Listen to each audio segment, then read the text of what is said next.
It's the Daily Comedy News with your host, Mark Pires. Join us for breaking headlines and all kinds of comedy shenanigans. Brought to you by The Beat Seat.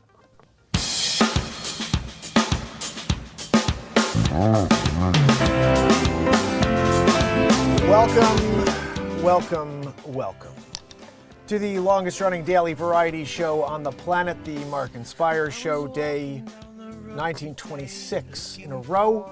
We're getting right into it. Rebel Wilson, tell-all book.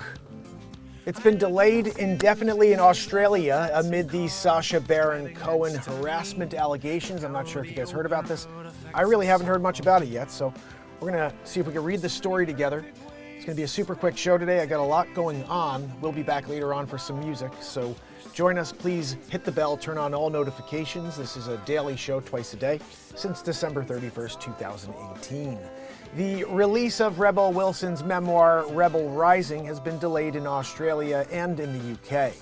Publisher HarperCollins said it was due to release the book, but Wilson's promotional tour plans had changed. She suggested on Instagram that someone else had caused the delay, but since hitting the shelves in the US, her new memoir has been dominating headlines. Rebel Rising, which was released on Tuesday, sees the actor candidly opening up on her life, from the experience of her losing her virginity at 35, how Hollywood execs tried to prevent her from losing weight, and the harassment she faced from British actor Sacha Baron Cohen. But while the book is available in the US, the publication has been delayed in Wilson's native Australia and in the UK. It was supposed to be released in the two countries earlier this week. The book's publisher, HarperCollins, said at the last minute the change in publication dates was because the actor's plans for accompanying the press tour. Wow, she looks totally different. I haven't seen her in a long time. In a statement, the representative for the publishing house said that it's been moved to coincide with Rebel's press tours. So, has she been kind of blackballed from the industry? I haven't seen her in anything in a while. She used to be in a lot of comedies, very funny, and I don't watch movies though anymore, so you guys have to tell me. Is Rebel Wilson, what's her name? Rebel Rising? I don't even know what the hell her freaking real name is. Rebel Wilson, yeah. Is she still like doing it or what? Or is she blackballed? And that's why she came out with the book. And she's like, the tell-all. I can't get a movie anymore, so I'm going to do a tell-all. So anyway, she was in Pitch Perfect. You guys remember that? Funny stuff. Baron Cohen has denied Rebel Wilson's claims. What were the claims? Here we go.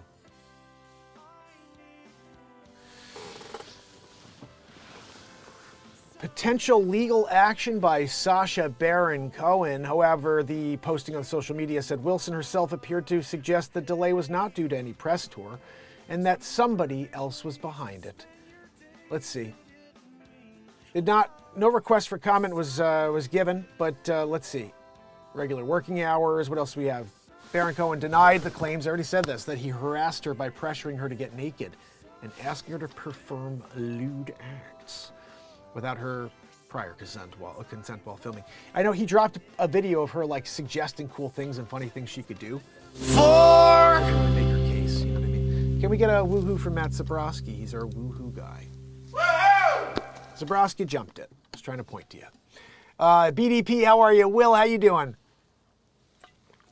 Hope you guys are doing well. This is going. Phone's ringing already. So, Rebel Wilson, what do we think? Sacha Baron Cohen. You know, I thought he was a funny dude, so I don't know what happened, but it's likely that he may have done something a little bit inappropriate with her because she's a comedian. I mean, here's the other thing that's weird. If they were suggesting ideas back and forth and that suggestion came out and she's just like uncomfortable with it, I'm not sure if that's his, they're comedians. They're on scene discussing what is the funniest possible take that we can offer for this scene. And I think I saw that movie years ago when I still watched movies and TV, the Rebel Wilson / Sacha Baron Cohen, like Brothers Grimsby or something. And It was funny. She's a funny actress. That's why I'm kind of surprised I haven't seen her, like, besides this memoir. Is she out there still doing it? Is she still being booked in movies? That's something I'd like to know. If you guys are watching movies still, yeah, I just saw her last year. She's in whatever. I think the last thing I saw her in was the movie about the National Museum. I think that's what it's called. Yeah, where she's basically there as like a security guard, and she was hilarious. Anyway, she got that funny accent. The Cockney accent always works well in American movies. Robert Downey Jr. responds to Kimmel joke about him at the Oscars. I don't care. He says it's exactly what he said. King Charles just revealed the 2 royals who will be stepping up for him when he's dealing with his health struggles. I'm pretty sure it's his son who's going to be the king. The solar eclipse looks absolutely wild from space. Let's just quickly look, okay? Here we go. If you're thinking about getting great internet at a great price, good thinking. I was thinking about it. All right, here we go. Total eclipse. This is 2017, so I want to see the one from yesterday. Hold on, let's look. I want to show you something here.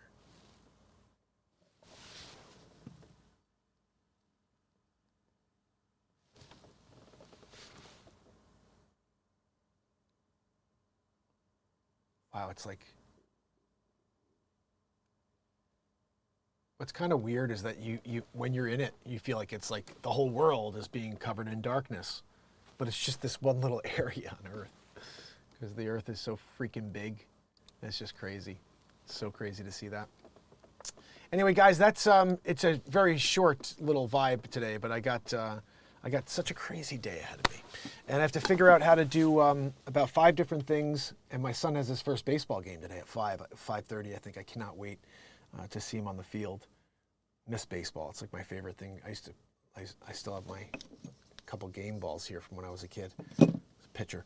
My son's a pitcher. I hope he gets in to start today. I think he's our ace, but I'm not sure. I think he was basically, it was like him and another guy last year, but I think that other kid aged out, a little older than him. So hopefully he's on the mound today, on the hump, throwing strikes, striking people out. I've been working with him on my knuckleball. That was my favorite pitch, all right, because I was a small guy. So my pitch was, I had a slider, which is, I hold like this without a thumb on it, and it's basically like this, no thumb, and you just come and rip it. You rip it straight down. And the other one was my knuckleball, which I think is the coolest pitch ever thrown. It's so much fun to throw a knuckleball. And all I do it a little different. Other people hold it with 2 fingers. I hold it with 3. And I don't even hold it on the seam. I probably should, because I could probably even get nastier movement on it. But I go right before the seam, right like that. And as you come through, you push off. It's counterintuitive, but you literally push off, like with your fingers this way as you're releasing. So it's like this. And as you do that, the ball just floats in the air. And it's a very, very amazing pitch. It's got this effect to it that's phenomenal. And I used to love throwing that pitch. It's funny, anytime I'm having a catch with my son, a catch with anybody, I just throw knuckleballs. I'll throw fastballs every once in a while, but I freaking throw that knuckleball every time. I love it. It's my favorite pitch. I just think it's so cool. I don't know why everybody doesn't learn how to throw the knuckleball. To me, I'm just like, throw it, dude. The problem is, here's the thing with a knuckleball people don't understand. They look like they're throwing a knuckleball. Like if you look at a guy who's like, oh, I'm going to try to throw a knuckleball. It looks like he's throwing a knuckleball. He throws normally, and then all of a sudden he throws weird, and it's because he's trying to throw a knuckleball. The key is, can you get to the point where you throw it like your fastball, and people don't know it's coming? And that's what I got. I mean, that's why I throw it. So you don't know I'm throwing a knuckleball, but every single time I'm throwing a knuckleball. And that thing's just like dropping. It's doing all kinds of crazy stuff. Man, I miss baseball. I'll tell you, I wish there was like an over 40 league where I can go out and play. I would go do it. I'd get on that mound again. Because the other thing I did is a sidearm. Like there's a guy named Dan Quisenberry. You may remember him. He was this crazy Royals sidearm pitcher. He'd come like submarine. And literally, he'd come standing up and then he'd come from underneath, like way, and his hand would almost touch the dirt. That's how low Dan would get. Nasty pitcher. And so I came up with a pitch very similar. That was my sneaky pitch. Every once in a while, beyond my knuckleball, I would come out with this sidearm pitch. Nobody expected it.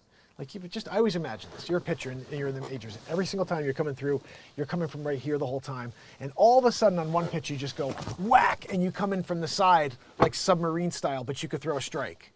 You know what I mean? It's like you're not expecting that as a batter. You're expecting overarming it. You've been seeing it the whole time. And I figured this out. This is kind of cool. You guys know who Cy Young was. He's basically one of the greatest pitchers ever. He's 511 wins. Nobody will ever touch that. Christy Mathewson, I think, got to, I want to say it was Christy Mathewson, 417. I want to say it was Christy. It may not have been Christy. It may have been the other fireballer. Anyway, the point is Cy Young, 511 wins. I was like, how the heck could that guy pitch so much? And here's the reason why. And he was ahead of his time, but also just working with what he had. He was able to pitch effectively and expertly from all 4 pitching positions. And I didn't know there were 4 until I heard about this. So he'd pitch from overarm one day, he'd pitch sidearm another day, he'd pitch 3/4 a third day, and then he would do submarine the 4th day. That's why Cy Young was the greatest pitcher to me of all time. He was a master of all 4 forms of pitching. How sick is that? Nobody's ever done that since.